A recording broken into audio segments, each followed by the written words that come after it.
African गतका tournament मैदाने जंग 2019 जो कि समूह प्रांतन सूरवीर मातावां ਅਤੇ ਬੀਬੀਆਂ ਨੂੰ ਸਮਰਪਿਤ ਹੋਵੇਗਾ, ਜਿਸ ਦੇ ਵਿੱਚ $10,000 ਤੋਂ ਵੱਧ ਕੈਸ਼ ਇਨਾਮ ਤੇ ਪ੍ਰਾਈਜ਼ ਵੰਡੇ ਜਾਣਗੇ। ਇਹ ਮੁਕਾਬਲਾ 14 ਜੁਲਾਈ ਦਿਨ ਐਤਵਾਰ Gurdwara Sikh culture society Richmond Hill ਨਿਊਯਾਰਕ ਵਿਖੇ ਹੋਏਗਾ। ਪੂਰੇ ਅਮਰੀਕਾ ਅਤੇ ਕੈਨੇਡਾ ਦੇ ਵੱਖ-ਵੱਖ ਸ਼ਹਿਰਾਂ ਤੋਂ ਖਿਡਾਰੀ ਪਹੁੰਚ ਰਹੇ ਹਨ। ਮੁਕਾਬਲੇ ਵਿੱਚ ਭਾਗ ਲੈਣ ਵਾਲੇ ਖਿਡਾਰੀਆਂ ਨੂੰ theyoung.org ਤੇ ਆਨਲਾਈਨ ਰਜਿਸਟ੍ਰੇਸ਼ਨ ਕਰਨੀ ਲਾਜ਼ਮੀ ਹੈ। ਰਜਿਸਟ੍ਰੇਸ਼ਨ ਡੈਡਲਾਈਨ 30 ਜੂਨ ਦੀ ਹੈ। ਸਰਬੱਤ ਸੰਗਤਾਂ ਦੇ ਚਰਨਾਂ ਵਿੱਚ ਬੇਨਤੀ ਹੈ ਕਿ ਗੱਤਕੇ ਮੁਕਾਬਲੇ ਵਿੱਚ ਪਹੁੰਚ ਕੇ ਵੱਧ ਚੜ੍ਹ ਕੇ ਹਾਜ਼ਰੀ ਭਰੋ ਅਤੇ ਖਿਡਾਰੀਆਂ ਦੇ ਜ਼ੋਰ ਵੇਖੋ ਜੀ। ਵਾਹਿਗੁਰੂ ਜੀ ਕਾ ਖਾਲਸਾ, ਵਾਹਿਗੁਰੂ ਜੀ ਕੀ ਫਤਿਹ।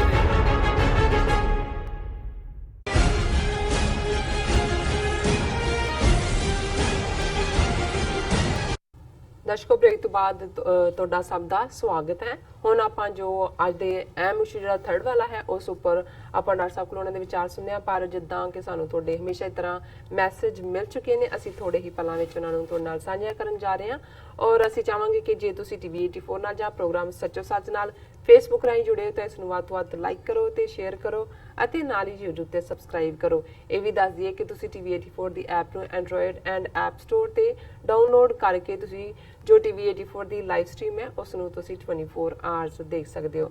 ਔਰ ਲਿਖਣ ਲਈ ਤੁਹਾਡਾ ਬਹੁਤ ਬਹੁਤ ਸ਼ੁਕਰੀਆ। ਹੁਣ ਆਪਾਂ ਅੱਜ ਦਾ ਜੋ ਥਰਡ ਵਾਲਾ ਇਸ਼ੂ ਹੈ ਉਸ ਉੱਪਰ ਆਪਾਂ ਡਾਕਟਰ ਸਾਹਿਬ ਦੇ ਵਿਚਾਰ ਸੁਣਿਆ। ਜੋ ਸੈਕੰਡ ਵਾਲਾ ਇਸ਼ੂ ਇਹ ਸੀ ਕਿ ਕੀ UN ਦੀ ਅਦਾਲਤ ਭਾਰਤ ਦੇ ਜਾਸੂਸ ਕੁਲਭੂਸ਼ਣ ਜਾਧਵ ਦੀ ਫਾਂਸੀ ਦੀ ਸਜ਼ਾ ਖਤਮ ਕਰ ਦੇਵੇਗੀ। ਇਸ ਉੱਪਰ ਡਾਕਟਰ ਸਾਹਿਬ ਨੇ ਆਪਣੇ ਬਹੁਤ ਹੀ ਵਧੀਆ ਤਰੀਕੇ ਨਾਲ ਆਪਣੇ ਵਿਚਾਰ ਪੇਸ਼ ਕੀਤੇ ਨੇ। ਜੀ ਡਾਕਟਰ ਸਾਹਿਬ ਕੀ ਕਹਿਣਾ ਚਾਹੋਗੇ? ਦੇਖੋ, ਕਈ ਵਾਰ ਕੁਝ ਇਸ਼ੂਜ਼ ਦੇ ਉੱਤੇ ਇੰਨਾ ਕੁ ਜ਼ਿਆਦਾ ਫੋਕਸ ਹੁੰਦਾ ਹੈ, ਜ਼ਾਹਰਾ ਤੌਰ ਤੇ ਜਿਹੜੇ ਬਹੁਤ ਜ਼ਿਆਦਾ ਪ੍ਰਚਾਰੇ ਜਾਂਦੇ ਨੇ, ਡਿਸਕਸ ਹੁੰਦੇ ਨੇ, ਜਾਂ ਜਿਨ੍ਹਾਂ ਦੇ ਨਾਲ ਤੁਸੀਂ ਸਿੱਧੇ ਤੌਰ ਤੇ ਜੁੜੇ ਹੁੰਦੇ ਹੋ ਜੀ, ਕਿ ਕੁਝ ਲੋਕਾਂ ਦੀਆਂ ਜਿਹੜੀਆਂ ਦੂਸਰੀਆਂ ਕਰਤੂਤਾਂ ਨੇ ਉਸੇ ਲਾਈਨ ਦੇ ਉੱਤੇ ਹੀ ਉਹ ਅਣਗੌਲੀਆਂ ਹੋ ਜਾਂਦੀਆਂ। ਹੁਣ ਬਹੁਤ ਵਾਰ ਜਦੋਂ ਰਾਜੀਵ ਗਾਂਧੀ ਦਾ ਜ਼ਿਕਰ ਹੁੰਦਾ ਹੈ, ਬੇਸ਼ੱਕ ਅਮਰਿੰਦਰ ਹੋਏ, ਨਵਜੋਤ ਸਿੱਧੂ ਹੋਏ ਔਰ ਬਹੁਤ ਸਾਰੇ ਜਿਹੜੇ ਹੋਰ ਇਹਨਾਂ ਦੇ ਟੌਂਟ ਪਟੌਂਟ, ਉਹਨਾਂ ਦਾ ਇਹ ਜ਼ੋਰ ਲੱਗਾ ਹੁੰਦਾ ਹੈ ਸਾਬਤ ਕਰਨ ਤੇ ਕਿ ਜੀ ਰਾਜੀਵ ਗਾਂਧੀ ਦਾ ਨਵੰਬਰ 84 ਦੀ ਸਿੱਖ ਨਸਲਕੁਸ਼ੀ ਦੇ ਵਿੱਚ ਕੋਈ ਰੋਲ ਨਹੀਂ ਹੈ, ਉਹ ਤਾਂ ਬਿਲਕੁਲ ਇਨੋਸੈਂਟ ਹੈ, ਉਹ ਤਾਂ ਉਹਦਾ ਕੋਈ ਨਹੀਂ ਹੈ। ਹਾਲਾਂਕਿ ਫੈਕਟ ਇਹ ਹੈ ਕਿ ਰਾਜੀਵ ਗਾਂਧੀ ਦਾ ਸਿੱਖ ਵਿਰੋਧੀ ਜਿਹੜਾ ਕਿਰਦਾਰ ਇੱਕ ਥਾਂ ਤੇ ਨਹੀਂ, ਜੂਨ 84 ਦੇ ਫੌਜੀ ਹਮਲੇ ਦੇ ਵਿੱਚ ਵੀ ਇੰਦਰਾ ਗਾਂਧੀ ਦੇ ਨਾਲ ਜਿਹੜੇ ਸਭ ਤੋਂ ਕਲੋਜ਼, ਜਿਹਨੂੰ ਕਿਚਨ ਕੈਬਨਿਟ ਕਹਿੰਦੇ ਨੇ, ਲੋਕ ਸੀ, ਉਹਨਾਂ ਦਾ ਸਰਗਣਾ ਰਾਜੀਵ ਗਾਂਧੀ ਸੀ। ਉਹਨਾਂ ਦੇ ਵਿੱਚ ਅਰੁਣ ਸਿੰਘ ਹੋਏ, ਅਰੁਣ ਨਹਿਰੂ ਹੋਏ, ਪੀ ਚਿਦੰਬਰਮ ਹੋਏ, ਪ੍ਰਣਬ ਮੁਖਰਜੀ ਹੋਏ, ਨਰਸਿਮਹਾ ਰਾਓ ਹੋਏ, ਇਹ ਸਾਰੀ ਉਹ ਨਸਲ, PC ਅਲੈਗਜ਼ੈਂਡਰ ਹੋਏ, ਜਿਨ੍ਹਾਂ ਨੇ ਜੂਨ 84 ਦਾ ਸਿੱਖ ਘੱਲੂਘਾਰਾ ਪਲਾਨ ਕੀਤਾ। ਔਰ ਨਵੰਬਰ 84 ਦੇ ਵਿੱਚ ਵੀ ਇਹੀ ਜਿਹੜੀ ਚੰਡਾਲ ਚੌਂਕੜੀ ਹੈ ਇਹ ਰਾਜੀਵ ਗਾਂਧੀ ਦੇ ਨਾਲ ਸੀ, ਜਿਸ ਨੇ ਜਿਹੜਾ ਇਸ ਪੈਮਾਨੇ ਦੇ ਉੱਤੇ ਸਿੱਖਾਂ ਦੀ ਨਸਲਕੁਸ਼ੀ ਕੀਤੀ, ਜਿਸ ਨੂੰ ਅੱਜ ਵੀ 35 ਸਾਲ ਬਾਅਦ ਜਿਹੜਾ ਅਸੀਂ ਇਨਸਾਫ ਦੀ ਮੰਗ ਕਰਦੇ ਕਰਦੇ, ਜਿਵੇਂ ਸੁਰਜੀਤ ਪਾਤਰ ਨੇ ਕਿਹਾ ਕਿ ਵੀ ਜਿਹੜੇ ਮਨੁੱਖ ਨੇ ਉਹ ਦਰਖਤ ਬਣ ਗਏ, ਉਡੀਕ ਇਨਸਾਫ ਦੀ ਉਡੀਕ ਕਰਦੇ ਕਰਦੇ ਜਿਹੜੇ ਨੇ ਮਨੁੱਖ ਬਿਰਖ ਹੋ ਗਏ। ਲੇਕਿਨ ਇੱਕ ਪਾਰਟ ਜਿਹੜਾ ਜਦੋਂ ਇਹ ਉੱਥੇ ਚੱਲ ਰਿਹਾ ਸੀ ਉਦੋਂ ਤਾਂ ਜ਼ਰੂਰ ਚਰਚਾ 'ਚ ਸੀ, ਇਵਨ ਮੈਨੂੰ ਵੀ ਕਦੇ ਬਹੁਤਾ ਨਹੀਂ ਆਇਆ ਖਿਆਲ 'ਚ ਕਿ ਵੀ ਇਹ ਜਿਹੜਾ ਇਹਨਾਂ ਨੇ ਇਮੀਡੀਏਟ ਬਾਅਦ ਜਦੋਂ ਤਮਿਲਨਾਡੂ ਦੇ ਵਿੱਚ, ਸ੍ਰੀਲੰਕਾ ਦੇ ਵਿੱਚ LTTE liberation tigers of Tamil Eelam, ਜਿਹਨੂੰ ਇੰਡੀਅਨ ਇੰਟੈਲੀਜੈਂਸ ਏਜੰਸੀ ਰਾ ਨੇ, ਜਿਹਦਾ ਪਹਿਲਾ ਪਿਓ ਜਿਹੜਾ ਹੈ ਉਹਦਾ ਫਾਊਂਡਰ ਉਹ RN ਕੌਰ ਸੀ, ਕਸ਼ਮੀਰੀ ਪੰਡਤ ਜਿਹੜਾ ਇੰਦਰਾ ਗਾਂਧੀ ਦੇ ਬਹੁਤ ਨੇੜੇ ਸੀ। ਔਰ ਇਹ ਲਿਟੇ ਦੇ ਨਾਲ ਸ੍ਰੀਲੰਕਾ ਨੂੰ ਡੀਸਟੈਬਿਲਾਈਜ਼ ਕਰਨ ਦੀ ਲਾਈਨ ਵੀ ਇਸੇ ਹੀ ਰਾਹ ਦੇ ਮੁਖੀ ਕਾਦ ਹੀ ਸੀ। ਔਰ ਰਾਜੀਵ ਗਾਂਧੀ ਉਦੋਂ ਜਿਹੜਾ ਉਹ ਟ੍ਰੇਨਡ ਹੋ ਰਿਹਾ ਸੀ ਸਿਆਸਤ। ਸੰਜੇ ਗਾਂਧੀ ਦੇ ਮੌਤ ਤੋਂ ਬਾਅਦ ਇਸ ਪਾਇਲਟ ਪੁੱਤਰ ਨੂੰ, ਜਿਹਦੀ ਮੁੱਢਲੀ ਦਿਲਚਸਪੀ ਨਹੀਂ ਸੀ ਪਹਿਲਾਂ, ਔਰ ਇੰਦਰਾ ਗਾਂਧੀ ਲੈ ਆਈ ਸੀ ਸਿਆਸਤ ਦੇ ਵਿੱਚ, ਔਰ ਇਹਨੂੰ ਕਾਂਗਰਸ ਦਾ ਜਨਰਲ ਸੈਕਟਰੀ ਔਰ ਇਸ ਕਿਸਮ ਦੇ ਜਿਹੜੇ ਨੇ ਅਹੁਦੇ ਦੇ ਉੱਤੇ ਰੱਖਿਆ ਹੋਇਆ ਸੀ, ਭਾਵੇਂ ਉਦੋਂ ਇਹ MP ਪਹਿਲਾਂ ਨਹੀਂ ਸੀ ਬਣਿਆ।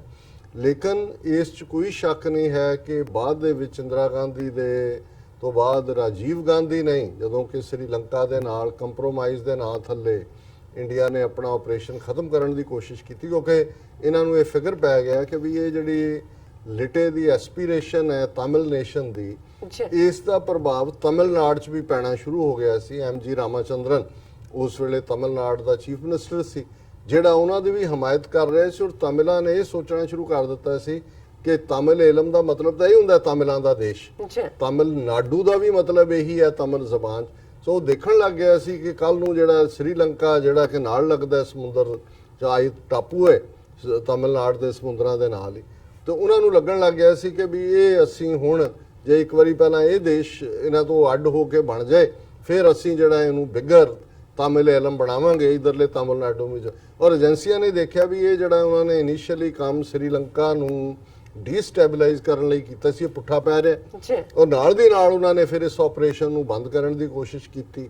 ਪ੍ਰਭਾਕਰਨ ਜਿਹੜਾ ਇਹਨਾਂ ਦਾ ਹੀ ਕ੍ਰੀਏਟ ਕੀਤਾ ਹੋਇਆ ਸੀ, ਉਹਦੇ ਵਿੱਚ ਕੱਲਾ ਰਾਹ ਨਹੀਂ ਸੀ। ਜਦੋਂ ਅਸੀਂ ਦੇਖਦੇ ਹਾਂ ਔਰ ਇੱਕ ਜੂਇਸ਼ ਔਰਿਜਨ ਦਾ ਸਪਾਈ ਜੀ ਜਸੂਸ ਜਿਹੜਾ ਕਿ ਇਜ਼ਰਾਈਲ ਦੀ ਇੰਟੈਲੀਜੈਂਸ ਏਜੰਸੀ ਮਸਾਦ ਦੇ ਲਈ ਕੰਮ ਕਰਦਾ ਸੀ, ਬਾਅਦ ਦੇ ਵਿੱਚ ਉਹ ਡਿਫਲੈਕਟ ਹੋਇਆ। ਉਹਨੇ ਕਿਤਾਬ ਵੀ ਲਿਖੀ ਬਾਈ ਦਾ way of deception we win ਦਾ ਵਾਰ, ਕਿ ਵੀ ਕਿਵੇਂ ਅਸੀਂ ਡਿਸੀਵ ਕਰਦੇ ਹਾਂ। ਔਰ ਉਹਦੇ 'ਚ ਵੀ ਉਹਨੇ ਉਸ ਕਿਤਾਬ 'ਚ ਮੈਂਸ਼ਨ ਕੀਤਾ ਸੀ ਕਿ ਕਿਵੇਂ ਇਜ਼ਰਾਈਲੀ ਏਜੰਸੀ ਮਸਾਦ ਲਿਟੇ ਦੇ ਜਿਹੜੇ ਗੁਰਿਲੇ ਸੀ ਇੱਕ ਪਾਸੇ ਉਹਨਾਂ ਨੂੰ ਟ੍ਰੇਨਡ ਕਰਦੀ ਸੀ ਕਿ ਵੀ ਤੁਸੀਂ ਸਮੁੰਦਰ ਦੇ ਵਿੱਚ ਮਾਈਨਸ ਕਿਵੇਂ ਵਿਛਾਣੀ ਹੈ।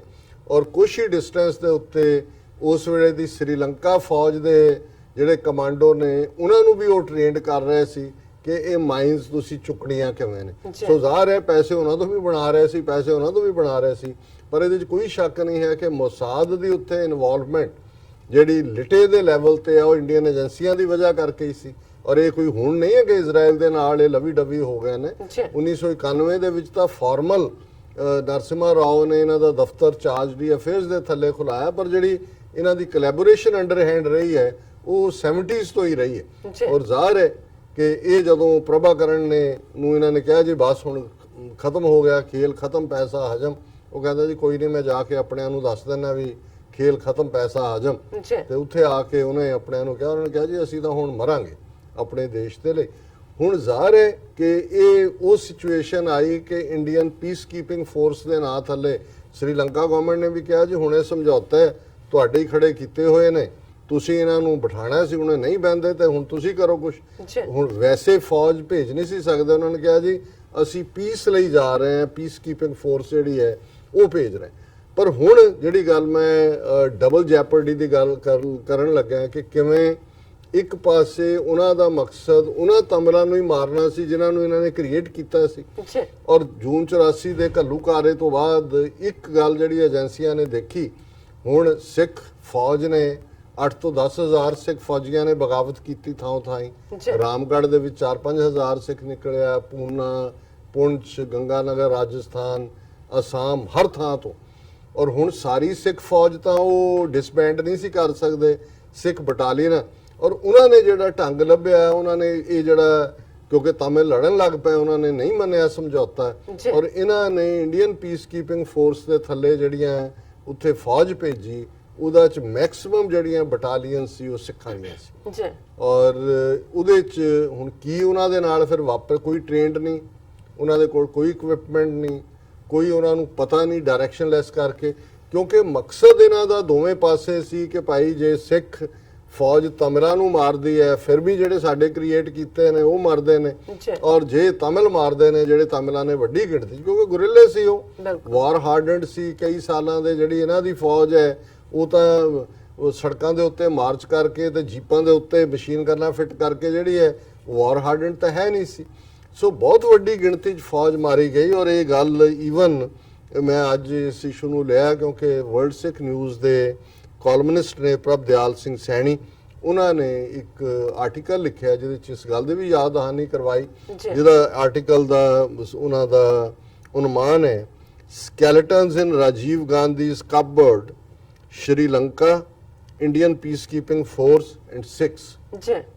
ਕਿ ਵੀ ਕੀ ਰਾਜੀਵ ਗਾਂਧੀ ਦੀਆਂ ਨੀਤੀਆਂ ਸੀ, ਉਹਦੇ 'ਚ ਕਿਹੜੇ-ਕਿਹੜੇ ਮੁਰਦੇ ਕੰਕਾਲ ਜਿਹੜੇ ਨੇ ਉਸ ਦੀ ਉਸ ਅਲਮਾਰੀ 'ਚੋਂ ਨਿਕਲਦੇ ਨੇ।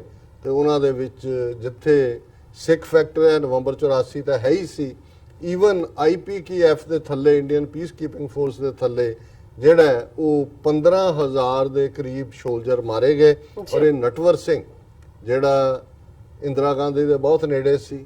ਅਮਰਿੰਦਰ ਹਿੰਦੂਤਵੀ ਸ਼ੋ ਬॉय ਦਾ ਜੀਜਾ, ਭਰਤਪੁਰ ਦਾ ਜਾਟ, ਜੀ ਜਿਹਨੂੰ ਆਪਣੀ ਭੈਣ ਦੇਣ ਲੱਗਿਆ ਦਾਜ ਦੇ ਵਿੱਚ ਵੀ ਇਹਨਾਂ ਨੇ ਸੋਨੇ ਦਾ ਹੁੱਕਾ ਦਿੱਤਾ ਸੀ। ਔਰ ਇਹ ਪਹਿਲਾਂ ਇੰਡੀਅਨ ਫੋਰਨ ਸਰਵਿਸ ਦੇ ਵਿੱਚ ਸੀ।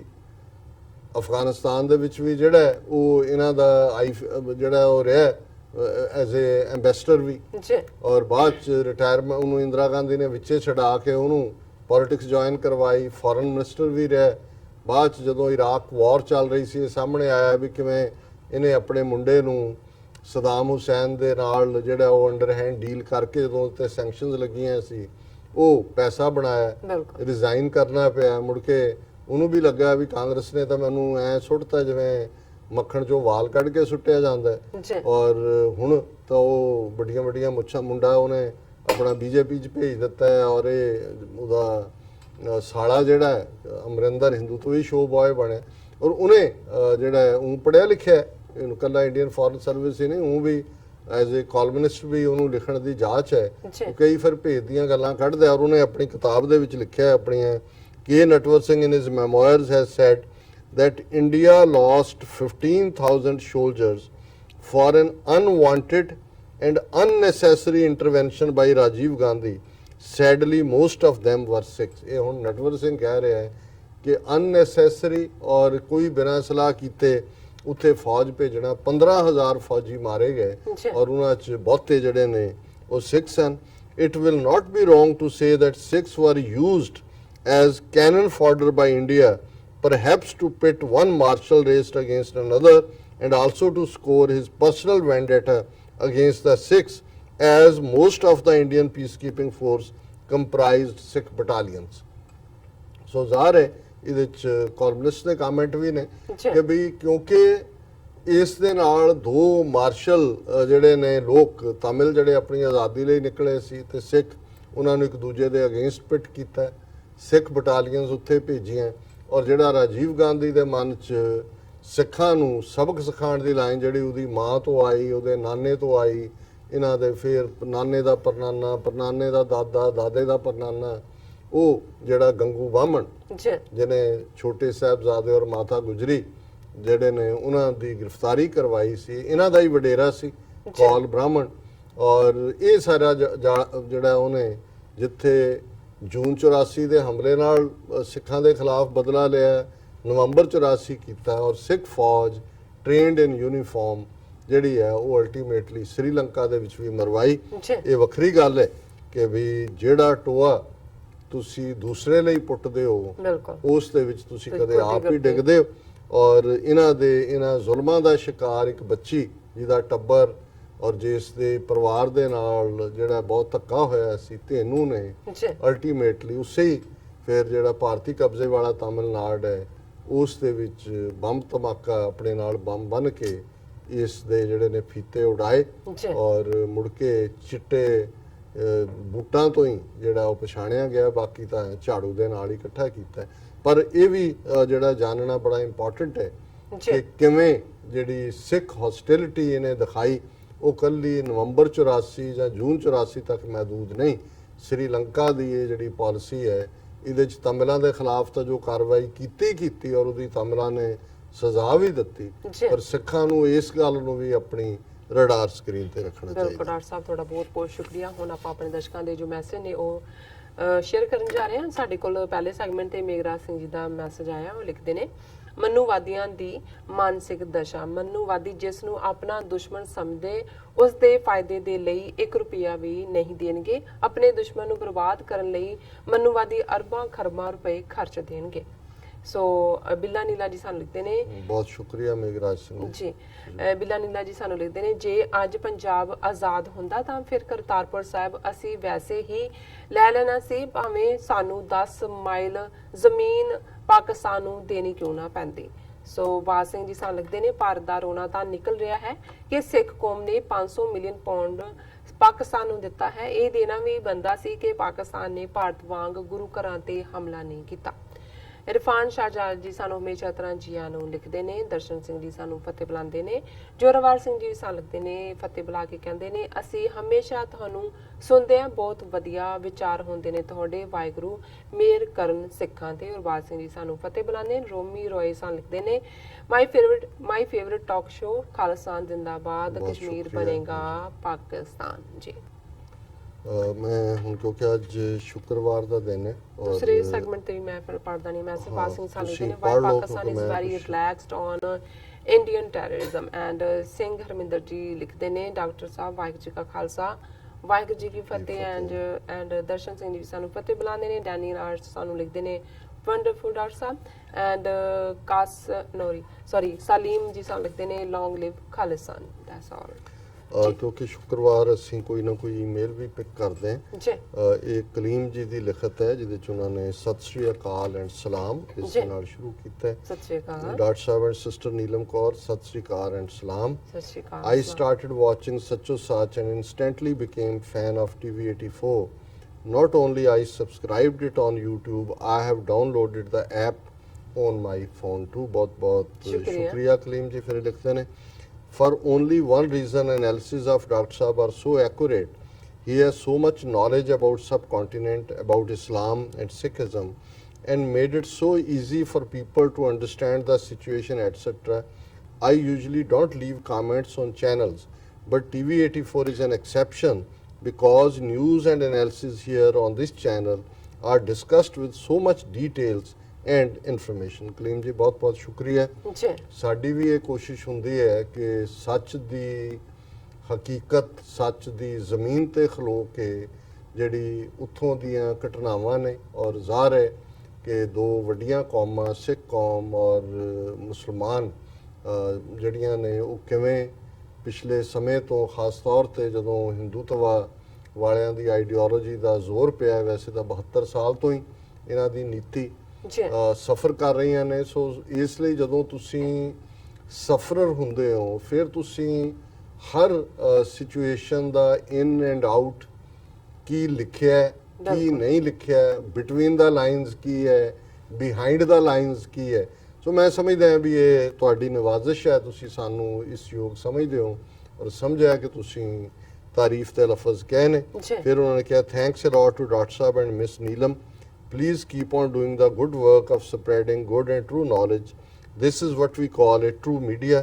Lastly, I'd like to say Khalistan Zindabad, and we Pakistani did and will always stand with our Sikh brothers and sisters in their struggle of seeking their own free country. Regards, Kaleem. ਉਹਨਾਂ ਨੇ ਕਿਹਾ ਕਿ ਜੀ ਅਸੀਂ ਜਿਹੜਾ ਖਾਲਿਸਤਾਨ ਜ਼ਿੰਦਾਬਾਦ ਔਰ ਅਸੀਂ ਪਾਕਿਸਤਾਨ ਵਾਲੇ ਜਿਹੜੇ ਆ ਅਸੀਂ ਤੁਹਾਡੇ ਨਾਲ ਹਰ ਦੁੱਖ ਸੁੱਖ ਦੀ ਘੜੀ ਸਿੱਖ ਭਰਾਵਾਂ ਭੈਣਾਂ ਦੇ ਨਾਲ ਤੁਹਾਡੇ ਸੰਘਰਸ਼ ਦੇ ਵਿੱਚ ਜਿਹੜਾ ਕਿ ਆਜ਼ਾਦ ਮੁਲਕ ਦੇ ਲਈ ਹੈ ਅਸੀਂ ਤੁਹਾਡੇ ਨਾਲ ਖਲੋਤੇ ਹਾਂ। ਸੋ ਬਹੁਤ ਬਹੁਤ ਸ਼ੁਕਰੀਆ। ਤੁਸੀਂ ਪੜ੍ਹ ਲਓ। ਮੈਂ ਫਿਰ ਮੇਰੇ ਕੋਲ ਤੇ ਹੁਣ ਕੋਈ ਮੈਸੇਜ ਨਹੀਂ ਆਇਆ, ਤੁਸੀਂ ਦੇਖ ਲਓ ਜੇ ਤੁਹਾਡੇ ਕੋਲ ਈਮੇਲ ਜਾਂ ਹਾਂਜੀ ਮੈਂ ਅੱਛਾ ਇੱਕ ਵੀਰ ਸਾਡੇ ਬਾਰ-ਬਾਰ ਇਹ ਲਿਖਦੇ ਨੇ, ਮੈਂ ਉਹਨਾਂ ਦਾ ਨਾਂ ਤਾਂ ਨਹੀਂ ਪੜਾਂਗਾ ਜੀ ਪਰ ਉਹ ਇਹ ਕਹਿੰਦੇ ਨੇ ਕਿ ਜੀ ਮੈਂ ਸ਼ਹੀਦੀ ਦੇਣ ਲਈ ਤਿਆਰ ਹਾਂ ਔਰ ਮੈਨੂੰ ਤੁਸੀਂ ਉਹਨਾਂ ਦੀ ਤੀਸਰੀ ਚੌਥੀ ਈਮੇਲ ਆ ਗਈ। ਮੈਂ ਇਹੀ ਕਹਿਣਾ ਚਾਹੁੰਦਾ ਕਿ ਵੀ ਤੁਸੀਂ ਇਸ ਵੇਲੇ ਸ਼ਹੀਦੀ ਦੀ ਲੋੜ ਨਹੀਂ ਹੈ ਔਰ ਤੁਸੀਂ ਇਸ ਕਿਸਮ ਦੀ ਗੱਲ ਜਿਹੜੀ ਹੈ, ਕਿਉਂਕਿ ਜਿਹੜੀ ਚੀਜ਼ ਵੀ ਪਬਲਿਕ ਦਾਇਰਾ ਕਾਰਜ ਟਾਈਪ ਹੁੰਦੀ ਹੈ, ਫੋਨ ਤੇ ਆਉਂਦੀ ਹੈ, ਕਿਤੇ ਨਾ ਕਿਤੇ ਨੋਟਿਸ ਹੁੰਦੀ ਹੈ, ਤੁਹਾਨੂੰ ਕਿਤੇ ਨਾ ਕਿਤੇ ਇਸ ਦੀ ਹਰਾਸਮੈਂਟ ਖਾਮਖਾ ਬਿਨਾਂ ਕੁਝ ਕੀਤੇ ਹੀ ਹੋ ਸਕਦੀ ਹੈ। ਤੁਹਾਡੇ ਅੰਦਰ ਜਜ਼ਬਾ ਹੈ ਗੁਰੂ ਦੇ ਉੱਤੇ, ਤੁਸੀਂ ਯਕੀਨ ਕਰਨ ਵਾਲੇ ਹੋ। ਜਦੋਂ ਵਕਤ ਆਏਗਾ ਗੁਰੂ ਤੁਹਾਨੂੰ ਖੁਦ ਹੀ ਰਸਤਾ ਦੱਸਣਗੇ ਕਿ ਤੁਸੀਂ ਕੀ ਕਰ ਸਕਦੇ ਹੋ। ਇਸ ਸਟੇਜ ਦੇ ਉੱਤੇ ਜੇ ਤੁਸੀਂ ਪੜ੍ਹਾਈ ਕਰਦੇ ਹੋ ਤਾਂ ਦਿਲ ਲਾ ਕੇ ਪੜ੍ਹਾਈ ਕਰੋ। ਜੇ ਤੁਸੀਂ ਕੋਈ ਕੌਮੀ ਪਿੜ ਦੇ ਵਿੱਚ ਆਪਣਾ ਕਿੱਤਾ ਜਾਂ ਕੁਝ ਕਰਦੇ ਹੋ ਉਹਦੇ 'ਚ ਲੋੜਵੰਦਾਂ ਦੀ ਮਦਦ ਕਰੋ, ਜਿਹੜੇ ਸਫਰ ਕਰ ਰਹੇ ਨੇ, ਜ਼ੁਲਮ ਦਾ ਸ਼ਿਕਾਰ ਨੇ, ਉਹਨਾਂ ਪਰਿਵਾਰਾਂ ਦੀ ਸਾਂਭ ਸੰਭਾਲ ਕਰੋ। ਔਰ ਇਸ ਵੇਲੇ ਉਹ ਮਾਹੌਲ ਨਹੀਂ, ਕਿਉਂਕਿ ਜਿਨ੍ਹਾਂ ਦੇ ਨਾਲ ਸਾਡੀ ਟੱਕਰ ਹੈ, ਜਿੱਥੇ ਉਹਨਾਂ ਨੇ 1.5 ਲੱਖ ਮਾਰਿਆ ਇੱਕ ਹੋਰ ਮਾਰ ਦੇਣਗੇ, ਕੀ ਫਰਕ ਪੈਂਦਾ। ਸੋ ਸਾਨੂੰ ਜਿਹੜਾ ਕੋਈ ਵੀ ਜਦੋਂ ਕੋਈ ਵਕਤ ਆਏਗਾ ਜਦੋਂ ਕਿ ਹੱਥੋਂ ਹੱਥ ਲੜਾਈ ਵਾਲੀ ਗੱਲ ਵੀ ਸਾਹਮਣੇ ਆਉਂਦੀ ਹੈ, ਉਸ ਸਟੇਜ ਦੇ ਉੱਤੇ ਜਿਹੜੀਆਂ ਵੀ ਤਨਜ਼ੀਮਾਂ ਇਸ ਪਾਸੇ ਕੋਈ ਕੰਮ ਕਰ ਰਹੀਆਂ ਹੋਣਗੀਆਂ, ਕਿਉਂਕਿ ਸਾਡਾ ਇੱਥੇ ਬੈਠਿਆਂ ਅਸੀਂ ਕਾਨੂੰਨ ਦੇ ਦਾਇਰੇ 'ਚ ਰਹਿੰਦੇ ਹਾਂ, ਜਿਸ ਕਿਸਮ ਦੀ ਇੱਕ ਜਾਣਕਾਰੀ ਦੇ ਨਾਂ ਥੱਲੇ ਜਿਹੜੀ ਆ ਗੱਲਬਾਤ ਕਰ ਸਕਦੇ ਹਾਂ। ਇਸ ਤੋਂ ਬਿਯੋਂਡ ਮੈਂ ਤੁਹਾਨੂੰ ਸਿਰਫ ਤੇ ਸਿਰਫ ਜਿਹੜਾ ਹੈ ਉਹ ਸੇਫ ਹੋਣ ਦੀ ਜਿਹੜੀ ਗੱਲ ਵੀ ਕਰਦਾ, ਨਾਲ ਦੀ ਨਾਲ ਮੈਂ ਆਸ ਵੀ ਕਰਦਾ ਕਿ ਵੀ ਤੁਸੀਂ ਇਸ ਕਿਸਮ ਦੀ ਭਾਵੁਕਤਾ ਤੋਂ ਆਪਣੇ ਆਪ ਨੂੰ ਆਜ਼ਾਦ ਕਰੋ ਔਰ ਲਿਖਣ ਤੋਂ ਗੁਰੇਜ਼ ਕਰੋ। ਗੈਰੀ ਸੰਧੂ ਖਾਲਿਸਤਾਨ ਜ਼ਿੰਦਾਬਾਦ, ਸ਼ਹਿਜ਼ਾਦ ਇਰਫਾਨ, ਅਮਰਿੰਦਰ ਸਿੰਘ ਫੇਰ TV 84 ਔਰ ਚੜ੍ਹਦੀ ਕਲਾ ਦੀ ਗੱਲ ਕਰਦੇ ਨੇ। ਸ਼ਾਹ ਨਵਾਜ਼ ਕਹਿੰਦੇ ਨੇ Pakistan is your second house, welcome to all Sikh brothers, ਬਹੁਤ ਬਹੁਤ ਸ਼ੁਕਰੀਆ। ਅਨਨੋਨ ਹਿਊਮਨ ਲਿਖਦੇ ਨੇ Sat Sri Akal doctor sahib, proper knowledge of true history is important to wake up Sikh youth in India and your channel is doing great job in this. If possible, kindly start special program dedicated to history. Unknown human ਜੀ ਤੁਸੀਂ ਪਹਿਲਾਂ ਵੀ ਇਸ ਦੇ ਉੱਤੇ ਸਾਨੂੰ ਲਿਖਿਆ ਸੀ, ਅਸੀਂ ਸੋਚਦੇ ਵੀ ਹਾਂ ਇੱਕ ਅੱਧਾ ਪ੍ਰੋਗਰਾਮ ਇੰਗਲਿਸ਼ 'ਚ ਵੀ ਕਰਨਾ ਚਾਹੁੰਦੇ ਹਾਂ, ਪਰ ਫਿਰ ਪੰਜਾਬੀ ਦਾ ਇਹ ਅਖਾਣ ਹੀ ਕਹਿ ਕੇ ਮੈਂ ਆਪਣਾ ਜਸਟੀਫਿਕੇਸ਼ਨ ਦੇ ਦਿੰਦਾ ਕਿ ਕੱਲੀ ਜਿੰਦ ਸਾਰਾ ਤਖਤ ਹਜ਼ਾਰ ਹੈ। ਸੋ ਬਹੁਤ ਵਾਰ ਆਪਣੇ ਸੀਮਤ ਸਮਾਂ ਦਾਇਰਾਕਾਰ ਕਰਕੇ ਜਿਹੜਾ ਹੁਣ ਵੀ ਜਿੰਨਾ ਕਿ ਅਸੀਂ ਵਿੱਤ ਤੋਂ ਵੱਧ ਕੋਸ਼ਿਸ਼ ਕਰਨ ਦੀ ਕੋਸ਼ਿਸ਼ ਕਰਦੇ, ਪਰ ਤੁਹਾਡਾ ਪੁਆਇੰਟ ਵੈਲ ਟੇਕਨ ਹੈ। ਔਰ पेंडू प्रोडक्शन कहते हैं फिर उठी आखिर सदा तौहीद की पंजाब से हिंद को एक मर्द कामिल ने जगाया, ख्वाब से उन्होंने रिपीट की है। अलामा इकबाल और दी लिखत। अमीर आमीन लिखते हैं doctor sahab, forgot yesterday our co-host doing great job for you and Sikhs. People know how lucky working and listening to you every day, like working in a university of knowledge. Double jeopardy for her, lastly like you love to Iqbal. बहुत बहुत शुक्रिया आमिर अमीन जी। सचमुच ही अलामा इकबाल ਉਹਨਾਂ ਦਾ ਕੋਈ ਮੁਕਾਬਲਾ ਨਹੀਂ ਹੈ। ਔਰ ਅਸੀਂ ਤੁਹਾਡੇ ਵਰਗੇ ਜਿਹੜੇ ਪਿਆਰੇ ਨੇ ਜਿਨ੍ਹਾਂ ਦੀ ਸ਼ਾਬਾਸ਼ ਸਾਨੂੰ ਤੁਰਦਿਆਂ ਵੀ ਰੱਖਦੀ ਹੈ ਔਰ ਸਾਨੂੰ ਆਪਣੇ ਜਿਸ ਗੱਲ ਦੇ ਲਈ ਅਸੀਂ ਤੁਰੇ ਹੋਏ ਹਾਂ ਉਸ ਦੇ ਵਿੱਚ ਸਾਡੇ ਯਕੀਨ ਨੂੰ ਵੀ ਪੁਖਤਾ ਕਰਦੀ ਹੈ। ਨਿਰਮਲ ਬੈਂਸ ਕਹਿੰਦੇ ਨੇ all Congress and other party Sikh should get together, focus on Khalistan including good Hindu work for Khalistan. ਦੇਖੋ ਅਸੀਂ ਤਾਂ ਸਮਝਦੇ ਹਾਂ ਕਿ ਵੀ ਅਲਟੀਮੇਟਲੀ ਸਿੱਖ ਜਿੱਥੇ ਵੀ ਕੋਈ ਬੈਠਾ ਹੈ, ਇੱਕ ਗੱਲ ਉਹਨੂੰ ਸਮਝ ਲੈਣੀ ਚਾਹੀਦੀ ਹੈ ਕਿ ਜੇ ਉਹਦੇ ਨਾਂ ਨਾਲ ਸਿੰਘ ਤੇ ਕੌਰ ਲੱਗਾ ਹੈ, ਉਹਦੇ ਸਿਰ ਤੇ ਪੱਗ ਹੈ ਜਾਂ ਨਹੀਂ ਹੈ, ਪਰ ਅਲਟੀਮੇਟਲੀ ਜਿਹੜਾ ਗੁਰੂ ਨਾਨਕ ਸਾਹਿਬ 'ਚ ਯਕੀਨ ਰੱਖਦਾ ਹੈ, ਸਿੱਖਾਂ ਦੇ ਘਰੀਂ ਜੰਮਿਆ ਹੈ ਔਰ ਉੱਥੇ ਭਾਰਤ ਦੇ ਸਿਸਟਮ ਦੇ ਵਿੱਚ ਕੈਦ ਹੈ, ਉਹਨੂੰ ਇਹ ਗੱਲ ਸਮਝ ਲੈਣੀ ਚਾਹੀਦੀ ਹੈ ਕਿ ਖਾਲਿਸਤਾਨ ਬਿਨਾਂ ਗੁਜ਼ਾਰਾ ਨਹੀਂ ਹੋਣਾ। ਔਰ ਇਹ ਗੱਲ ਸਾਨੂੰ ਅੱਜ ਸਮਝ ਆਏ, ਹੋਰ ਖੱਜਲ ਖੁਆਰੀ ਤੋਂ ਬਾਅਦ ਆਏ, ਇਸ ਤੋਂ ਬਿਨਾਂ ਕੋਈ ਹੱਲ ਨਹੀਂ ਹੈ। ਔਰ ਸ਼ਹਿਜ਼ਾਦ ਇਰਫਾਨ ਸਾਹਿਬ, ਵੀਰ ਸੁਰਿੰਦਰ ਸਿੰਘ ਜਿਹੜੇ ਹਮੇਸ਼ਾ ਹੀ ਸਾਨੂੰ ਹੌਸਲਾ ਦਿੰਦੇ ਨੇ ਕਿ ਬਹੁਤ ਵਧੀਆ ਵਿਚਾਰ ਨੇ। और ताहिर महमूद जी ने ये गल बिल्कुल ठीक कही कि अगर Pakistan international court of justice में ना जाना चाहता तो ये केस ही ना चलता। ज़ाहिर है कि जे बिल्कुल ही इग्नोर कर दे, तुसी पार्टी नहीं बनते, वन साइडेड हो दे नहीं, तो जे गए तो फिर भी अपना केस प्रॉपरली जड़ा वो प्रेजेंट नहीं कर सके जिवें मैनू लगता है, क्योंकि ਇਹ ਜਿਹੜਾ ਸਾਰਾ ਕੇਸ ਹੈ ਇਹ ਵਿਆਨਾ ਕਨਵੈਨਸ਼ਨ ਦੇ ਦਾਇਰੇ 'ਚ ਨਹੀਂ ਆਉਂਦਾ, ਕਿਉਂਕਿ ਵਿਆਨਾ ਕਨਵੈਨਸ਼ਨ ਸਪਾਈਂਗ ਔਰ ਟੈਰਰਿਜ਼ਮ ਦੇ ਕੇਸਾਂ ਦੇ ਉੱਤੇ ਲਾਗੂ ਨਹੀਂ। ਜੀ ਰਾਜ ਸਾਹਿਬ ਬਿਲਕੁਲ, ਤੁਹਾਡਾ ਬਹੁਤ ਬਹੁਤ ਸ਼ੁਕਰੀਆ। ਇੱਥੇ ਲੈਣੇ ਬ੍ਰੇਕ ਪਹਿਲਾਂ ਸੀ ਆਪਣੇ ਦਰਸ਼ਕਾਂ ਤੇ ਸਰੋਤਿਆਂ ਨੂੰ ਫਿਰ ਦੁਬਾਰਾ ਅਪੀਲ ਤੇ ਬੇਨਤੀ ਕਰਦੀ ਹੈ ਵੀਅਰਸ, ਜਿਸ ਤਰ੍ਹਾਂ ਕਿ ਤੁਸੀਂ ਜਾਣਦੇ ਹੋ ਕਿ TV 84 ਇੱਕ ਪੰਥਕ ਚੈਨਲ ਹੈ।